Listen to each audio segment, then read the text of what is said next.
Alô, amigo, alô, amiga, bem-vindos a mais um módulo do nosso curso de língua portuguesa. Módulo este que eu brinco de dizer é um curso à parte dentro do nosso curso de língua portuguesa. Um curso à parte por quê, minha gente? Porque vamos tratar neste módulo que ora se inicia sobre a nova ortografia, que vamos combinar, já nem é mais tão nova assim. Quando falamos da nova ortografia, estamos de olho naquelas mudanças que passaram a ser oficiais. Oficiais mesmo, porque foi aceito em 2009. Porém, houve um primeiro período de convivência que se estendeu até 2012, para depois, só em 2016, nós oficializarmos todas as mudanças trazidas por esse novo acordo ortográfico, como, inclusive, questões de provas. Porém, né, passamos aí 2 vezes pelo período de convivência e até hoje, quando posto lá no meu Instagram algo relativo à reforma ortográfica, fico com a impressão de que as pessoas ainda não se deram conta de que já estamos vivendo, convivendo, utilizando, empregando e lendo textos escritos segundo esta nova ortografia. Veja, tudo mudou? Não, não foi tudo que mudou. Porém, o que mudou incomoda. O que mudou mexe sensivelmente com o uso que fazíamos das palavras por escrito aqui no Brasil. Então, este módulo tem por responsabilidade atualizar você que me assiste sobre todas as mudanças referentes à não tão nova ortografia. Né? Você vai aprender aqui comigo. Pode funcionar, inclusive, este módulo como um curso à parte. Então, se você estiver vendo esse curso, né, saiba que ele faz parte de um curso maior, porém, né, pode ser visto, pode ser aproveitado como um curso à parte, porque há muitas pessoas interessadas e necessitadas de conhecer um pouco mais profundamente essas mudanças que, como eu disse, já nem são mais tão novas assim, certo? Então, vou colocar-me aqui ao lado e dividir tela com a minha apresentação. Quero dizer para vocês que escolhi o ícone da maçãzinha, porque eu acho que, só acho, tá? Um professor que se disponibilize a vir aqui ensinar a todos vocês, mostrar a todos vocês as mudanças todas trazidas pela nova ortografia, merece, numa próxima aula, numa aula futura, uma maçãzinha de presente. Hashtag fica a dica, beleza? Vamos lá então, vamos ver o que nós temos a aprender, minha gente, sobre a nova ortografia. Já começo dizendo, em muitos casos, será necessário passarmos uma borracha, literalmente, né? Imagine aí o seu cérebro, você vai passar uma borracha comigo agora e reaprender. Nós vamos tirar tudo aquilo que foi colocado no nosso cérebro durante a nossa alfabetização e vamos agora reaprender, conhecer novamente a ortografia da língua portuguesa, pelo menos nesses pontos, nesses tópicos que se modificaram e modificaram bastante, fazendo e provocando, em muitos casos, o nosso mais enorme estranhamento. Vejam aqui. Começo trazendo uma charge, e ao longo desse tempo foram várias as charges, né, vários os cartunistas trabalhando com a questão do estranhamento em relação às novas regras ortográficas. Chega aqui o garotinho, deixa eu colocar aqui em tela cheia, e aí você acompanha comigo. Chega o garotinho, a professora, dizendo o seguinte: aê, professora, eu e os brother tudo, tipo assim, não estamos achando maneiro as paradinhas do New Português. Reparem, né? Do New Português. Veja, é bem isso.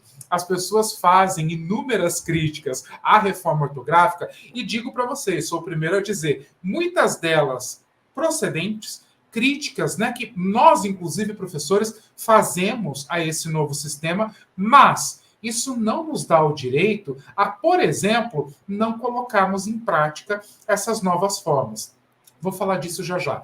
Entenda só por enquanto o seguinte: por mais que você as estranhe, agora, oficialmente, ou seja, com peso de lei, essas são as formas presentes na grafia oficial da língua portuguesa. Nós, como simples e meros usuários, temos de respeitá-las, temos de utilizá-las naqueles textos todos que viemos a escrever e, é claro, também no processo, né, de fazer uma prova. Temos de lidar com essas mudanças e assimilá-las. Gostemos disso ou não. Trago aqui mais uma charge, mais uma tirinha. Vejam aqui. Chega o cara lá no concerto, levando o seu micro-ondas para a assistência técnica, e ele pergunta: o que tem de errado com o meu micro-ondas, senhor? E aí o técnico responde: tem que colocar um hífen. Veja, sem o hífen agora não vai rolar, não vai funcionar. Micro-ondas!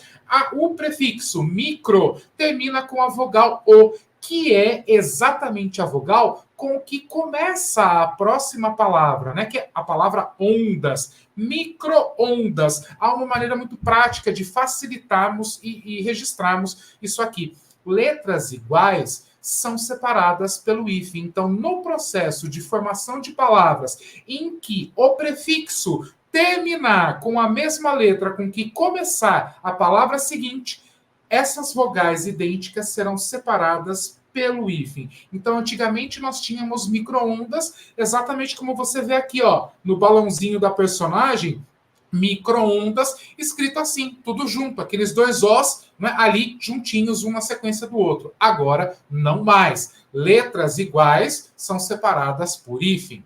Então, estamos a falar, minha gente, de mudanças, né, que mexem com a forma com a qual fomos alfabetizados, com a qual estávamos habituados a ler, a enxergar, a escrever as palavras. Em um outro momento aqui do nosso curso, eu já trouxe essa mesmíssima nuvem de palavras, mas eu a trago aqui novamente para falar justamente a respeito da questão do estranhamento, de como isso incomoda, né, as pessoas, como eu, como você, que foram alfabetizadas num momento tal em que essas mudanças não existiam, né? Então, para a gente, isso aqui requer, de fato, um exercício de nos desabituarmos aquilo a que estávamos habituados e agora reaprendermos e colocarmos em prática essas novas grafias, essas novas maneiras de se escrever essas palavras agora sem o acento. Então,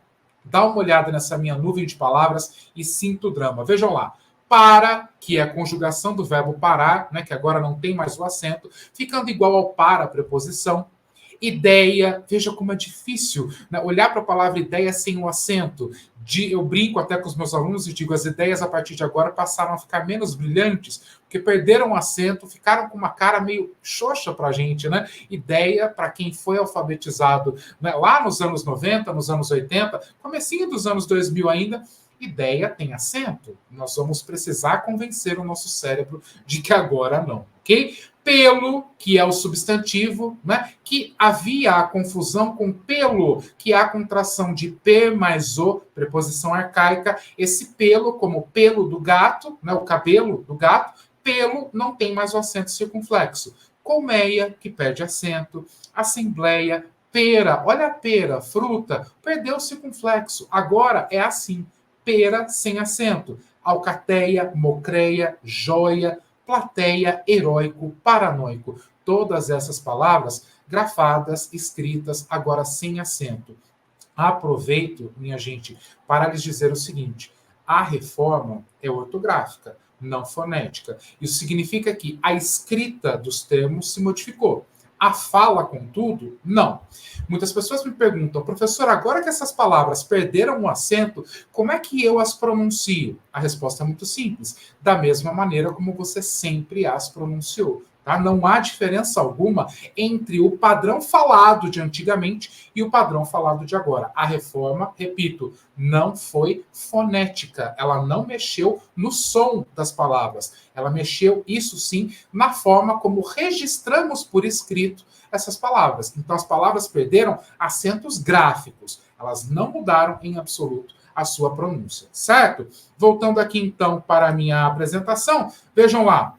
A pessoa aqui do lado, né, a Maria Rita, falando assim, mas professor, eu detesto essas novas grafias. Digo para você, Maria Rita, não é, de fato, não é uma questão de gosto ou não gosto, quero ou não quero, porque nós não temos poder de escolha em relação a isso que eu estou lhes mostrando. Nós simplesmente temos que aceitar e acatar essas mudanças, porque a nossa vontade aqui Não adianta nada. Né? Então eu vejo muito no meu Instagram, quando eu faço postagens a respeito, as pessoas vão lá e choram as pitangas, acabaram com a língua portuguesa, aqueles mais apocalípticos, né? Fala, acabou com tudo, agora, se o povo não sabia escrever antes, agora muito menos, isso aqui é uma palhaçada. Tem gente que associa isso a partido político, faz um samba.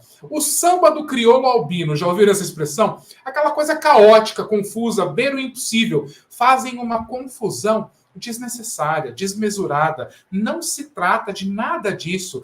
É um acordo, vou mostrar para você nesta videoaula ainda, é um acordo que envolve os 8 países do mundo que tem como língua oficial a língua portuguesa. Isso aqui foi pensado ao longo de muitas décadas. Tentou-se outras vezes, em outras ocasiões, algo parecido, mas não vingou. Vingou esse de 1990. Vou mostrar a história para vocês daqui a pouco, mas só para vocês entenderem. Agora que vingou, agora que é oficial, não tem choro nem vela. Cabe a nós, falantes do português, reaprendermos, colocarmos isso em prática e sabemos distinguir do que era e já não é mais do que é agora, tá? É basicamente este o comportamento que devemos adotar. Então, faço até uma brincadeira, deixa eu me colocar aqui no cantinho, vejam lá. Coloquei aqui, né, o garotinho dando aquele risinho sarcástico, dizendo assim: aceite que dói menos, colega. É basicamente isso. Aceite que dói menos. Aqui, o jargão da internet vai se fazer valer também para a nova ortografia. Não adianta reclamar. O tempo que você passa reclamando sobre a nova ortografia, você poderia gastar, por exemplo, aprendendo e se queixando muito menos. Né? Então, sejamos práticos em relação, inclusive, ao nosso aprendizado. Vejam lá, entendamos o seguinte, e de uma vez por todas, a língua não nos pertence. Aceite que dói menos. Ela é minha, ela é sua, mas, ao mesmo tempo, ela não é de cada um de nós individualmente. Ela é algo coletivo, um patrimônio coletivo de comunicação. Então, ela não tem que se curvar aos nossos desejos, aos nossos caprichos, aquilo que nós queremos ou não. Ela existe para ser veículo de comunicação de milhares de pessoas que a utilizam como língua oficial ao redor do globo, ok? Ela não é exclusividade do Brasil, outro fato. Então, uma determinada mudança pode não ser especialmente boa para nós, falantes do português aqui no Brasil, mas pode beneficiar um dos outros países que fazem parte da comunidade de países falantes da língua portuguesa. Então, uma hora vai ser legal para a gente, outra hora nem tanto, porém, né, no geral, temos de acatar todas as regras. Outro tópico, não temos poder de decisão, acabei de comentar, sobre como grafamos as palavras da língua. Para isso existe a gramática, para isso existem as academias reguladores da língua portuguesa em cada um dos países, abalizando e dizendo isso sim, isso não, isso nunca, isso sempre. Depois, não podemos criar nem modificar regras ortográficas. Então, gente. Simplesmente parem. Né? Não vamos ficar tentando bater, dar murro em ponta de faca, é assim que a gente fala, né? Sofrendo ou, né, nos martirizando com coisas que não vão mudar. Aliás, já mudaram. Só cabe a gente agora aceitar e praticar. Né? Sejamos práticos com isso. E também não podemos conter o fluxo de mudanças do idioma. Vamos entender uma coisa, minha gente? Historicamente, as línguas vão se modificando. As línguas vão passando por transformações. E isso é mais do que natural. Não sei se você tem essa percepção, se você tem essa perspectiva, mas a língua é um organismo vivo. Pensem num tecido, né? Como o tecido que forma os nossos órgãos. A língua vai perdendo células e se renovando. Outras células vão nascendo para substituir aquelas já mortas e que, portanto, foram descartadas. A língua é e ela funciona dessa maneira, né? Como um tecido vivo que vai se ajustando, se regenerando, sofrendo perdas, para sempre estar atualizada e desempenhando a sua função a contento, que é qual? Garantir a comunicação entre os seus falantes. Então, podemos gostar ou não, mas esta é a nossa língua e nós lhe devemos todo o devido respeito, certo? Que isso fique muito claro para todo mundo aqui. E aqui nesse slide, vou até me manter aqui fora, só para que você consiga visualizar em tela cheia, aqui uma parte histórica, né, desse procedimento que culminou na reforma ortográfica, e para que você entenda, isso não vem de hoje, tem uma história, há várias tentativas mal logradas que não conseguiram a seu tempo implementar esse acordo, porém que agora, né, conseguiram vingar por meio do acordo ortográfico que data de 1990. 1990. Acompanhe aqui a história comigo. A proposta da unificação da língua portuguesa não tem origem atual, pois já em 1931, portanto, há bastante tempo, a Academia Brasileira de Letras e a Academia de Ciências de Lisboa, que é o equivalente à nossa Academia Brasileira de Letras, tá? Então aqui chamamos Academia Brasileira de Letras. Porém, o equivalente disso lá em Portugal é a Academia de Ciências de Lisboa. Haviam elaborado um projeto de reforma ortográfica visando a unificação em seu acordo ortográfico luso-brasileiro. Porém, reparem aqui para o processo de formação da palavra, ó, luso-brasileiro. Quais eram os países contemplados por essa tentativa de acordo? Apenas Portugal e Brasil. E como a gente vai ver, há uma comunidade maior de países falantes da língua portuguesa no mundo. Isso aqui precisou crescer, isso aqui precisou se diversificar, né, para não ficar apenas entre Brasil e Portugal.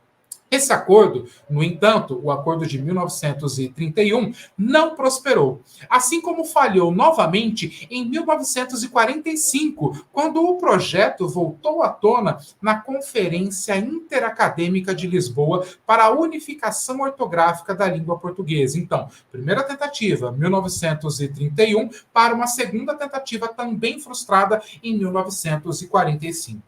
Posteriormente, houve novos esforços que resultaram na idealização de uma nova proposta de unificação em 1986. E no Acordo Ortográfico da Língua Portuguesa, agora de 1990, 4 anos depois, que finalmente foi aprovado e hoje é oficial. Eu tenho um convite muito especial para você que está assistindo a essas aulas aqui no canal da Aprovação Ágil. Você está convidado para entrar no nosso novo aplicativo da Aprovação Ágil. Inclusive, vou liberar uma super condição para você entrar agora mesmo no nosso novo Acesso Prata. Com o Acesso Prata, você vai ter acesso ao curso completo dessa matéria que você está vendo aqui e não só o curso teórico em videoaulas. Você terá acesso ainda a aulas práticas de engenharia reversa, os materiais enxutos de língua portuguesa, de redação e não só dessa matéria, viu? Você terá acesso aos cursos completos de todas as matérias de língua portuguesa, matemática, raciocínio lógico, informática e ainda aos nossos cursos de metodologia, os desafios do Aprovação Ágil, as imersões, workshops. Então tem muito conteúdo. Para você ter uma ideia, são mais de R$9.000 em cursos por um valor praticamente simbólico que eu vou liberar para você agora, menos de R$1 por dia, R$29,90 por mês, naquele sistema ainda que nem come o limite do seu cartão de crédito. Então clique aqui no primeiro link da descrição para aproveitar essa condição agora mesmo, antes que ela saia do ar. Continue com a aula e, claro, a gente se vê dentro do aplicativo da Aprovação Ágil, tá? Então, minha gente, veja o seguinte, vou voltar para a tela aqui e você vai voltar a me ver aqui no cantinho. As tentativas foram muitas, né? E envolvendo Brasil e Portugal na maior parte do tempo.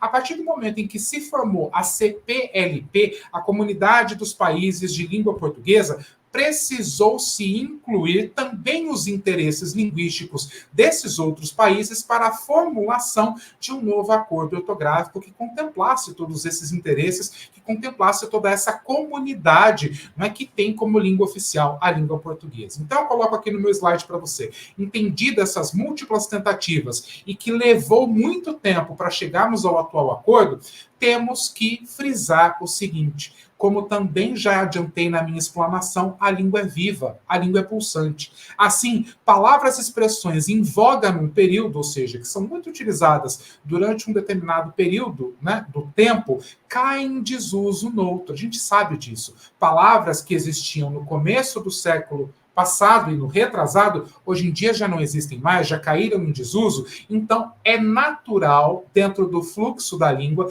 que palavras sejam criadas, que palavras sejam aposentadas, que a língua vá se reestruturando para melhor atender aos interesses dos seus falantes. Não há academias que possam deter a dinâmica histórica de uma língua. Então, não é só a língua portuguesa, fiquem tranquilos, mas todas as línguas, todos os idiomas vivos existentes no mundo contemporâneo passam e continuam passando por esse processo histórico de reformulação. O novo acordo ortográfico busca um consenso, porém, ele não modifica, e nem poderia fazê-lo, a forma de falar. mas procura padronizar / unificar a escrita da língua portuguesa, ou seja, faz mudanças apenas gráficas na comunidade de países de língua portuguesa, como eu já adiantei para você, a CPLP, tá? Então, essa comunidade de países de língua portuguesa. As mudanças trazidas pela reforma são todas elas de cunho ortográfico, ok? É na grafia que as mudanças se fazem sentir.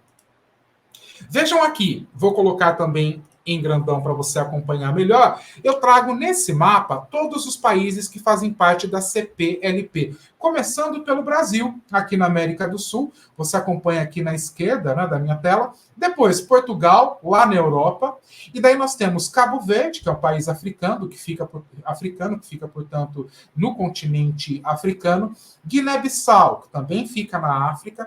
Depois, São Tomé e Príncipe, e não se deixem iludir, tá? Embora o nome seja composto, São Tomé e Príncipe é um só país. E é um país insular, são duas ilhazinhas que você observa aqui no meu mapa, que ficam na costa equatorial ocidental da África Central. Mais uma vez, portanto, outro país que fica dentro do continente africano. Fechamos aqui a África com Angola e Moçambique, países que fazem parte desse continente. E aí nós temos lá no Timor-Leste, situado no sudeste do continente asiático, fechando essa comunidade composta por 8 diferentes países que têm a língua portuguesa como língua oficial. Então, trago aqui o resumo, dizendo para você, mostrando para você, muito prazer, eu sou a língua portuguesa. Sou o idioma oficial falado em 8 países: Portugal, Brasil, Angola, Cabo Verde, Guiné-Bissau, Moçambique, São Tomé e Príncipe e Timor-Leste. Esses países fazem parte da, olha a sigla, Comunidade dos Países de Língua Portuguesa, CPLP, fundada em 1997.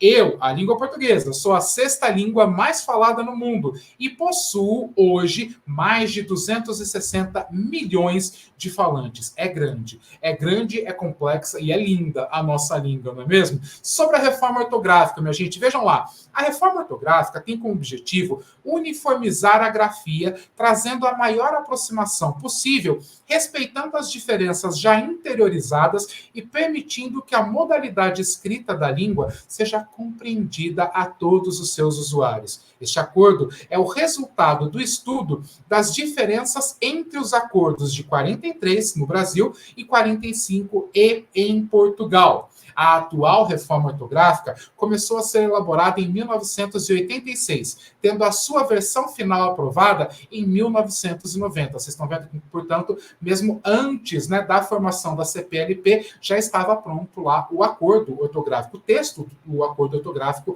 atual, vigente. Foram necessários, portanto, quase 20 anos para que ela entrasse em vigor no Brasil, o que aconteceu apenas em 2009, contando com um período de convivência que se estendeu por 2 vezes. Então, de 2009 primeiro até 2012, para que essas mudanças fossem oficialmente implementadas, inclusive como conteúdo de provas, e depois chegamos lá a 2022, nada, 2012. Chegamos a 2012, as pessoas disseram, poxa, não foi tempo suficiente, Brasil ainda, né? Sempre aquela preguiça, eterna preguiça. Não, vamos dar um tempinho a mais para a galera, para que eles se habituem, né? Para que possamos colocar aqui a nova ortografia a todo vapor. Mais uma vez, prorrogou-se o período de convivência, então aquele período não oficial, né? Até 2016. A partir de 2016, daí sim, regra ortográfica oficial. Precisamos, então, aplicar, ler, escrever, tudo de acordo com a nova ortografia, essa regulamentada pelo novo acordo ortográfico, que, como eu disse, a essa altura do campeonato já não é mais tão nova assim. Os objetivos do acordo ortográfico, isso aqui apareceu em prova já, né? Então, como questão teórica mesmo, para ver se as pessoas, para ver se os candidatos, os concursandos, estavam por dentro dos objetivos. Para que, professor, essa nova ortografia? Por exemplo, para isso. Questiono alguns pontos? Questiono alguns pontos. Porém, não é, em tese, o que se tem como objetivo é isso aqui. Vejam aqui comigo. Primeiro objetivo, publicações, portanto, textos escritos, impressos em papel, circularão entre as nações da comunidade dos países de língua portuguesa sem necessidade de revisão ou de versões. Será, minha gente? Vou dizer para vocês. Mesmo que se unifique a escrita, e veja, sendo a reforma totalmente presa à escrita, é muito ilusório você achar que isso vai tornar o português tão universal assim. Basta ficarmos aqui no Brasil, um país de dimensões, de proporções continentais. O português falado no sul, no sudeste, centro-oeste, norte, nordeste, não é o mesmo. A gente sabe que não. O português do carioca já não é o mesmo do paulistano. E a gente sabe que não. Então, veja, é meio que ilusório você achar que simplificando a escrita, eu estou universalizando tanto assim o uso da língua portuguesa. Não, não é isso que acontece. Há muito do colorido regional. Há muito da história que a língua assume para si em determinadas regiões onde ela floresce e se desenvolve. Ou seja, o nosso português, por exemplo, é fruto da língua portuguesa, sim, trazida lá da Europa, porém contaminada, vou usar essa palavra entre aspas aqui, contaminada com aquilo que foi trazido pelos imigrantes, por exemplo, ou pelos negros africanos que aqui viveram, ou pela cultura indígena. O nosso português brasileiro é fruto do contato de muitas outras línguas. Então é bastante ilusório, para não dizer ingênuo, que se vá universalizar desse tanto a língua portuguesa por meio de um acordo meramente ortográfico. Não, não vamos. Há diferenças vocabulares, há escolhas lexicais, escolhas de vocabulário que são muito específicas de cada um desses países. Então é meio que, né, entramos na onda da globalização, vamos tentar globalizar isso tudo. Não vamos conseguir. Podemos até simplificar até um determinado ponto, mas só até um determinado ponto. Tá? Então esse primeiro objetivo talvez seja o mais ilusório de todos eles. Voltando para cá, para a minha apresentação, vejam lá. Há um sentido, claro, sempre há, né, um sentido político para esse acordo. O grande objetivo do acordo é o de unificar a ortografia da língua portuguesa, que, como eu acabei de explicar, né, é só uma tentativa. Facilitar o processo de intercâmbio cultural e científico entre as nações. Mais uma vez, até certo ponto, né? A linguagem acadêmica, por mais que tenha os seus jargões, por mais que tenha a sua formatação muito específica, não oferece uma dificuldade assim tão grande. Não sei se era preciso, por exemplo, um acordo ortográfico para que estudantes da língua portuguesa pudessem trocar informações, né? Então, é listado como mais um dos objetivos, mas, mais uma vez, não sei se para isso precisaríamos de uma reforma ortográfica. Outro objetivo listado é o de ampliar a divulgação do idioma e da literatura em língua portuguesa. Só que isso, minha gente, se a gente for parar para pensar um pouquinho, é muito mais uma consequência do mundo globalizado do que algo que fique na dependência de uma reforma ortográfica, né? A língua portuguesa, se esses países entram em voga ou se fortalecem dentro de um determinado mercado, terão seus produtos e suas culturas, né, consequentemente valorizados, não por conta de uma reforma ortográfica, mas porque aquele país ou aquela cultura, naquele momento, está no foco das atenções. E aí eu lanço aqui para você uma pergunta. Será que esses objetivos foram ou estão sendo alcançados como se esperava? Como eu falei para vocês, dá para se fazer inúmeras críticas a esses objetivos, mas a maior delas é essa: unifica-se, entre aspas, a grafia do idioma, mas há ainda uma série de diferenças que sempre vão existir e que sempre vão escapar a qualquer tentativa de unificação, tá? Isso é que é importante ter em perspectiva. Agora, em contrapartida, alguns dados a respeito da reforma ortográfica, depois de todo esse tempo de implementação oficial, são os seguintes. Há hoje uma maior divulgação da cultura e da literatura dos países africanos de língua portuguesa no Brasil, e uma prova cabal desse dado é a popularidade e a maneira como a literatura do escritor, por exemplo, Mia Couto, é um dos exemplos, mas talvez o maior deles, ele tem sido estudado, apreciado, lido, comentado, ele vem muito ao Brasil divulgar a sua literatura, é um escritor africano que ganhou uma projeção muito grande. Não vamos associar isso tão fortemente à questão da reforma, porém, depois dessa unificação, passamos a ler mais do que se produz em língua portuguesa fora do eixo Brasil-Portugal. Né? E o Mia Couto está aqui, é um exemplo cabal disso. Depois, houve também um considerável aumento das linhas de pesquisa nas universidades brasileiras acerca da literatura africana. dado. Hoje, dentro da USP, nós já temos grupos, grandes grupos de pesquisa sobre literatura africana. Então, a literatura africana, inclusive, agora faz parte do currículo, né? Tanto do ensino médio, quanto agora das universidades de letras, as culturas africanas sendo revisitadas, valorizadas, ressignificadas, trazidas para dentro do foco da pesquisa científica. Então, fruto ou não do acordo, essa valorização e esse reconhecimento é sempre muito bem-vindo, né? O olhar atento à diversidade é um olhar extremamente valorizado na nossa sociedade contemporânea. E, por fim, inclusão de conteúdos sobre a África no nosso currículo escolar, não só linguístico, tá? Estou falando de cultura de maneira geral. A música, o teatro, as representações, as pinturas corporais, passamos a conhecer um pouco mais da cultura desses países que fazem parte da CPLP. Certo, minha gente? Então, este aqui foi só o nosso primeiro encontro sobre a nova ortografia. Fiz aqui uma apresentação histórica e esse comentário a respeito dos objetivos, de quais eram as intenções por trás desse acordo ortográfico, questionável que seja em muitos pontos, mas é agora a lei, é agora a forma que nós devemos obedecer ao escrevermos os textos, ao fazermos a leitura das questões nas provas. Veja que como texto de questões, a nova ortografia já é empregada desde 2009. Porém, como conteúdo de questões de língua portuguesa, nós só vimos isso acontecer a partir de 2016. Portanto, mais do que na hora de iniciarmos a nossa revisão da ortografia da língua portuguesa, e eu convido você a continuar comigo nesta nossa jornada em que vamos destrinchar todos os segredos da nova ortografia. Eu, Daniel Vícola, já espero você numa videoaula aqui ao lado. É só clicar. À distância de um clique, você continua essa fascinante trajetória na minha companhia. Vem, gente, só venha, só chegar.